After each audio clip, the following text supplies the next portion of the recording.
India میں شادی جو ہے یہ کمال ہے. شادیوں پر تعلیم کے مقابلے میں انڈیا میں دگنا خرچ ہوتا ہے. انڈیا میں شادی کی صنعت کا حجم امریکہ سے دگنا ہے. ایک مکیش امبانی اور ہمارے پورے ملک کی معیشت برابر برابر. اسلام کے قلعے پہ جھنڈے لہرانے ہم نے گھر دانے کوئی نہیں. تقریباً رات 12 بجے کے قریب مجھے نامعلوم نمبر سے کالز آ رہی تھیں اور حالات اس طرح کے ہوں رات کا وقت ہو تو یہ سمجھ نہیں آتی, کامن سینس نہیں اس کو بات کو مانتی, تو ذرا آ جائیں نا, میں ڈرامہ بنانا چاہتی ہوں اور یہ بھی بنا سوچے سمجھے پہنچ جائیں. جی السلام علیکم ورحمۃ اللہ وبرکاتہ. اپنے انقلابی خلیل الرحمان قمر لٹ گئے. کہانی بڑی دلچسپ ہے, بڑی حیرت انگیز ہے, بڑی سبق آموز ہے اور بڑی عبرتناک کہانی ہے. یقین نہیں آ رہا, یقین جانیے مجھے ابھی تک یقین نہیں آ رہا کہ خلیل الرحمان قمر جیسا سمجھدار آدمی اور جہاں دیدہ آدمی, زمانہ ساز آدمی اس طرح لٹ جاتا ہے اور اس طرح کھاچی یا چول مار کے لٹتا ہے. یعنی ایک طرح کا ہنی ٹریپ. ایک خاتون, کیا بتاؤں, ایک خاتون کا ہنی ٹریپ اور خلیل الرحمان قمر جیسا بندہ اس ہنی ٹریپ میں آ جائے. خلیل الرحمان قمر صاحب کے ساتھ کیا ہوا اور کس اذیت سے وہ گزرے اپنی چول اور اپنی کھچ کی وجہ سے, اس پر بات کرنی ہے ڈیٹیل سے, تفصیل سے. لیکن اس سے پہلے 2-3 چھوٹے چھوٹے موضوع ہیں. ایک تو آپ نے مکیش امبانی کے بیٹے انت امبانی کی شادی کا سنا ہوا ہوگا. یہ شادی 1 مارچ سے 12 جولائی تک اس شادی کی تقریبات ہوتی رہیں. مکیش امبانی آپ کو پتہ ہے ایک وقت میں ایشیا کے امیر ترین شخص تھے. ابھی بھی 19-20 کے ساتھ ایشیا میں امیر ترین آدمی ہیں. اور بھارت آپ کو بتا دوں ساڈا تو حال ہی کچھ نہیں رہ گیا ملک دا, پاکستان دا. ساڈے کچھ لوگ ہیں 5 تو 10% جنہ دیاں 5 بر اعظمیں جداداں ہیں, لیکن باقی قوم 5 کروڑ قوم تے رل گئی. بھارت عرب پتیوں میں تیسرے نمبر پر ہے امریکہ چین کے بعد.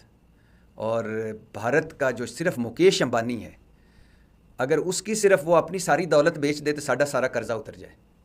یہ ہے ہماری اوقات. اسلام کے قلعے پہ جھنڈے لہرانے ہیں ہم نے. ہم 7ویں 8ویں قوت ہیں, گھر دانے کوئی نہیں. 1 مارچ سے 12 جولائی تک یہ تقریبات جاری رہیں اور اس شادی پر $600 ملین کی لاگت آئی. $600 ملین, 2500 کروڑ روپیہ یہ انڈین بنتا ہے. اور پاکستانی ساڑی رل گئی جو کرنسی ہے پاکستانی روپیہ, اگر اس میں حساب کریں تو 83 ارب 9 کروڑ میں یہ شادی کی ہے جی مکیش امبانی صاحب نے اپنے بیٹے کی.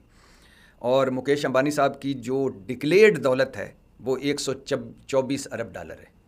$124 ارب اس وقت مکیش امبانی کی دولت ہے. اور اس شادی میں کون ہے جو نہیں آیا؟ ریحانہ کمال کی گلوکارہ تھی, ایک دور تھا. ریحانہ آئی, ایکون آیا, دی بیک آیا, سٹریٹ بوائز آئے, پیٹ بل آیا, کیٹی پیری آئی, اینڈریا بوچیلی آئی, جسٹن بیبر آیا.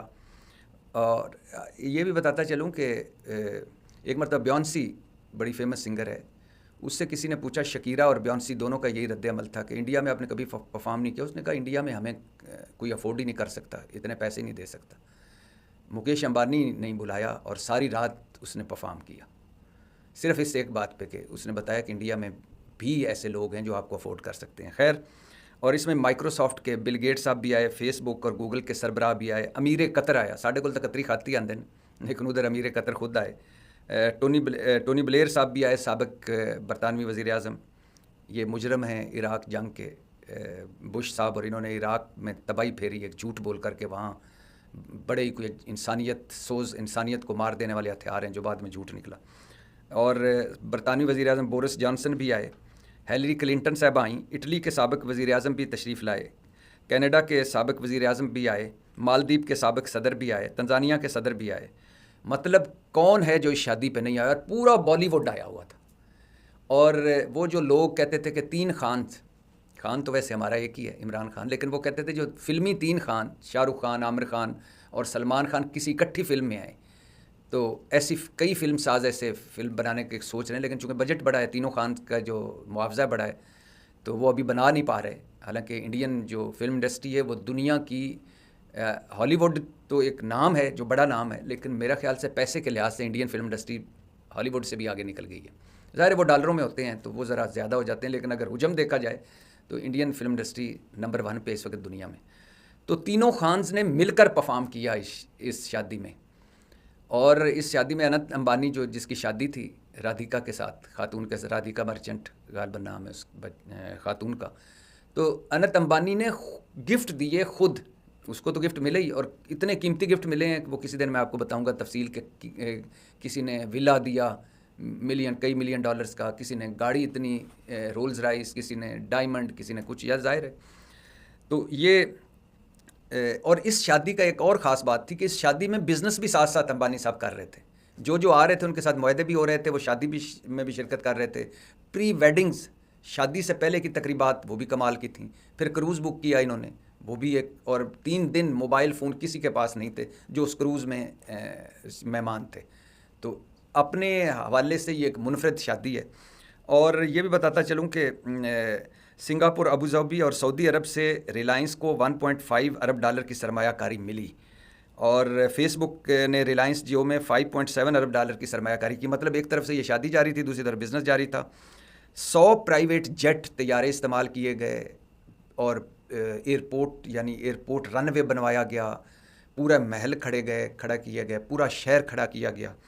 اور جسٹن بیبر نے اکیلے ہی 83 کروڑ روپے وصول کیے. یہ غالباً انڈین کرنسی ہے، ہمارے تو اس سے بھی زیادہ ہیں.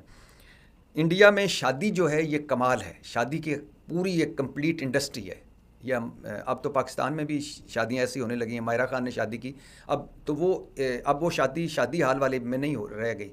شادی جن کے زیادہ پیسے ہیں، کوئی دبئی چلا جاتا ہے، کوئی اٹلی چلا جاتا ہے، جیسے وراٹ کوہلی نے باہر شادی کی. تو اب ایونٹ جو شادی کے ہیں وہ دوسری ڈیسٹینیشنز پر ہونے لگ گئے. ماہرہ خان نے مری میں شادی کی، وہاں ایک 5 اسٹار ہوٹل میں.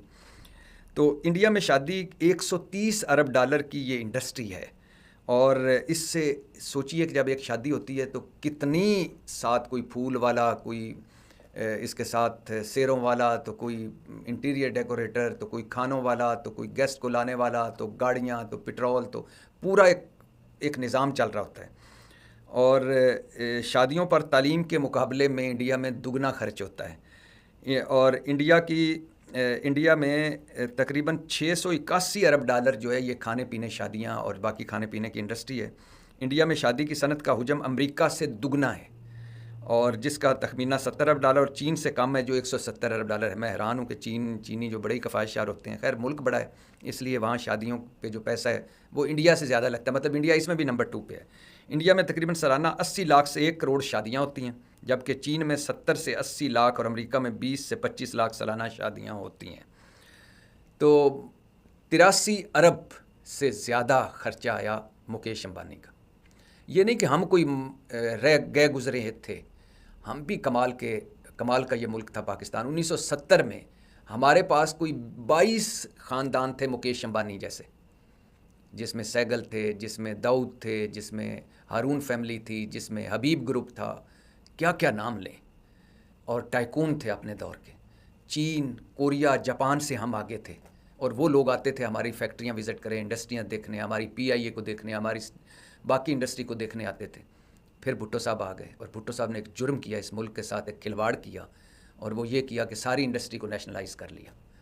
اور رات کو یہ ارب پتی سوئے، ارب پتی تھے، صبح اٹھے تو کنگال تھے، کیونکہ سارا کچھ حکومت نے انڈسٹری خود لے لی، اور کئی ملک چھوڑ گئے، کئی مفلوک الحال ہو گئے، کئی بزنس چھوڑ گئے. اور آج ہم رو رہے ہیں. رو اس لیے بھی رہے ہیں کہ ہمارے حکمرانوں کے بچوں کے بزنس باہر ہیں، اور ہمارے جو بڑے تاجر ہیں، سرمایہ کار ہیں، ان کا بزنس باہر ہے، اور ہمارے جو بیوروکریٹس ہیں ان کے بچے باہر ہیں.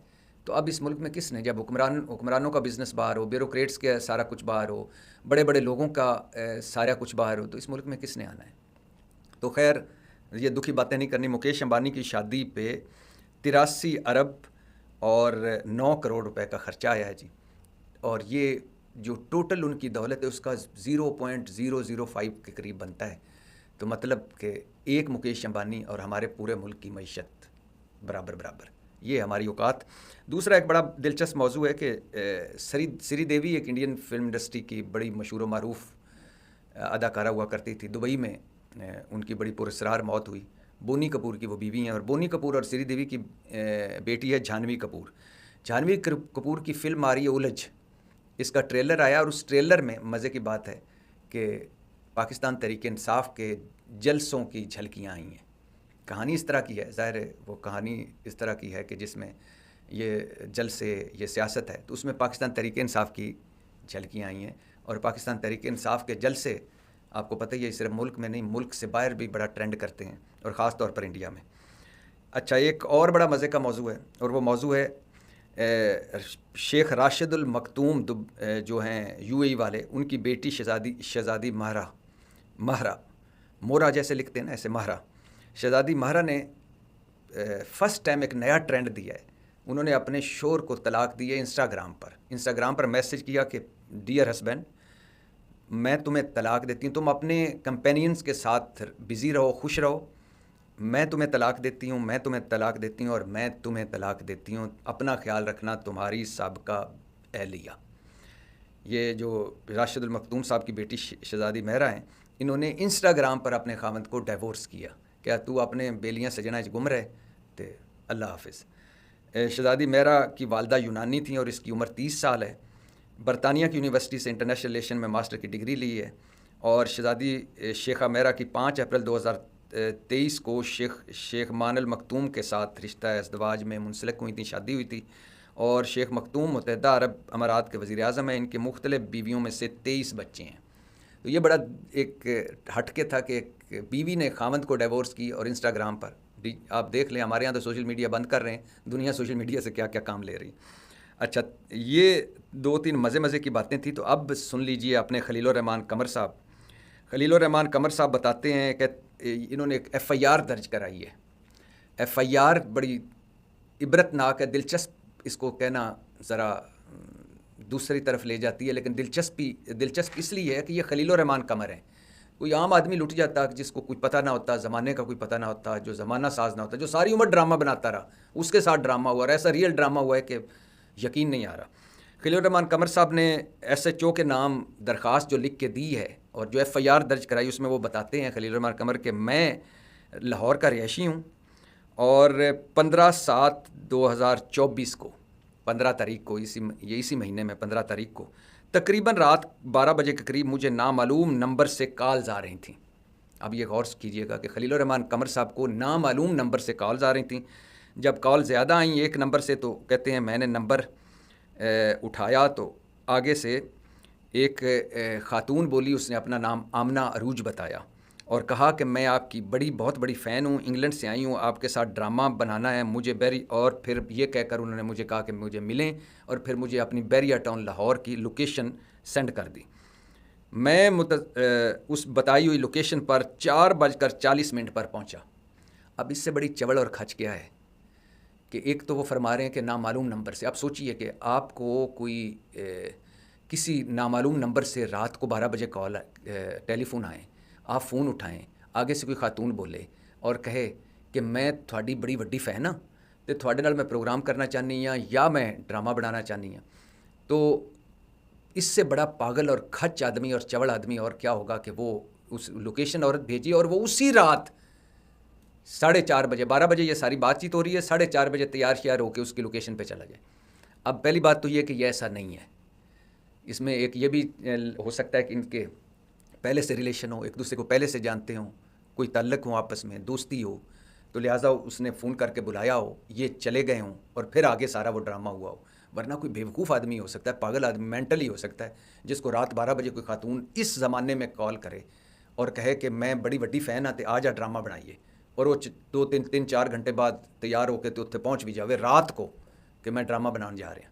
یعنی اس سے بڑی کھچ کیا ہو سکتی ہے. خیر آگے سنیے. کہتے جب میں وہاں پہنچا تو عروج نے مجھے کمرے میں بٹھایا. اسی دوران دروازے پر دستک ہوئی تو آمنہ عروج بولی کہ کوئی ڈیلیوری بوائے آیا ہوگا، مطلب کوئی چیز تو یعنی کہ کوئی کھانے پینے کے، جیسے آج کل ڈیلیوری بوائے آتے ہیں دینے کے لیے. تو اور دروازہ کھلتے ہی، جب اس نے دروازہ کھولا تو دروازہ کھلتے ہی تقریباً 7 کے قریب لوگ جدید اسلحہ سے لیس اندر داخل ہوئے، جنہوں نے میرے ہاتھ کھڑے کروا کر میری تلاشی لینا شروع کر دی. میرا پرس لے لیا جس میں 6,000 روپے ATM کارڈ تھا اور پھر میرا شناختی کارڈ وغیرہ تھا. میرا موبائل آئی فون جو تھا وہ بھی لے لیا، اور پھر اس کے بعد وہ گاڑی کی رجسٹریشن، جس گاڑی میں یہ خلیل الرحمان قمر صاحب ڈرامہ راتی 4 بجے بنانے گئے سن، اس گاڑی کی رجسٹریشن گن پوائنٹ پر بھی چھین لی، اور مجھ سے زبردستی میرے فون کا پاسورڈ لیا اور فون کا جتنا بھی ڈیٹا تھا وہ اپنے موبائل میں ٹرانسفر کر لیا، اور مجھے بری طرح زد و کوب کرنے لگے. یعنی پہلے ہاتھ کھڑے کروائے، تلاشی لی، پیسے کڈے، ATM کارڈ لیا، گاڑی کی چابیاں لی، گاڑی کی رجسٹریشن لی، اور پھر موبائل لیا, موبائل کا پاسورڈ لے کے اس کا ڈیٹا ٹرانسفر کیا اور پھر مارنا شروع کر دیتا. اسی دوران ان میں سے ایک نے میرا الحبیب اے ٹی ایم کارڈ اٹھایا اور گن پوائنٹ پر مجھ سے اس کا پاسورڈ پوچھا, اور یہ الائڈ بینک کے اے ٹی ایم مشین سے 2,67,000 روپے نکلوا لیا اور کہا کہ تمہیں مار دینے کا حکم ہے, اور ساتھ ہی 1 کروڑ روپے کا مطالبہ کیا. میں نے بتایا میرے پاس اتنے پیسے نہیں ہیں. اسی دوران یہ لوگ مجھے ایک اغوا کر کے ایک فلیٹ پہ لے آئے جہاں مزید 5 مسلح افراد کھڑے تھے, جنہوں نے مجھے زبردستی گاڑی میں ڈالا اور کسی نامعلوم مقام کی طرف نکل پڑے, اور اسی دوران میری آنکھوں پر پٹی باندھ دی گئی, اور یہ مسلسل میرے سے 1 کروڑ کا مطالبہ کرتے رہے, اور کسی نامعلوم مقام پر مجھے گاڑی سے اتارا جہاں اور ارد گرد مسلح لوگ کھڑے تھے. مجھے سڑک پہ کے کنارے تقریباً اتار کر انہوں نے کہا کہ کلمہ پڑھ لو. خلیل الرحمان قمر صاحب کہتے ہیں کہ مجھے پہلے پٹی باندھی, لے گئے ویران جگہ پہ, گاڑی سے اتارا اور کہا کلمہ پڑھ لو, اور میرے پاؤں پر فائر کیا. کہتے ہیں خوش قسمتی سے بچ گیا. پھر مجھ سے رقم مطالبہ کرنے لگے تو میں نے کہا مجھے موبائل دیں, میں کسی رشتہ دار یا دوست سے بندوبست کرتا ہوں. انہوں نے مجھے موبائل دیا تو میں نے اپنے حفیظ نامی دوست کو کال کی کہ مجھے 10 لاکھ روپے چاہیے, جس نے 15-20 منٹ بعد کال کر کے بتایا کہ میرے پاس اتنے پیسے نہیں ہیں. یہ سن کر یہ پھر مجھے مارنے لگ گئے اور میری آنکھوں پر پٹی باندھ کر گاڑی میں لے کر تقریباً 15-20 منٹ کسی ویران جگہ پر مجھے گاڑی سے اتار کر دھکا دیا اور خود فرار ہو گئے. ان تمام اشخاص کو میں سامنے آنے پر پہچان سکتا ہوں. میرے ساتھ زیادتی ہوئی ہے, ان کو گرفتار کر کے مجھے میرا سامان واپس کیا جائے. یہ ایف آئی آر درج کروائی ہے خلیل الرحمان قمر نے لاہور کے ایک تھانے میں.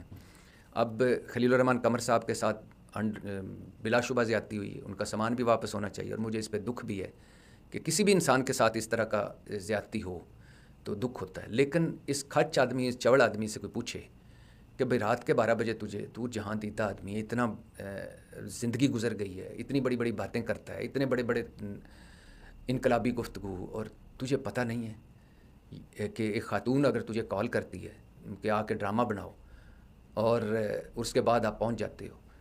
اب مجھے لگ رہا ہے کہ خلیل الرحمان قمر جیسا, ایک تو یہ ہے کہ اگر یہ کہانی جو خلیل الرحمان قمر صاحب نے سنائی ہے, اگر اس کہانی پر دیکھا جائے تو یہ تو بہت بڑی چوڑ ماری گئی ہے, کھچ ماری گئی ہے, یا ایک ہنی ٹریپ ہے. لیکن کہانی مجھے یہ نہیں لگتی.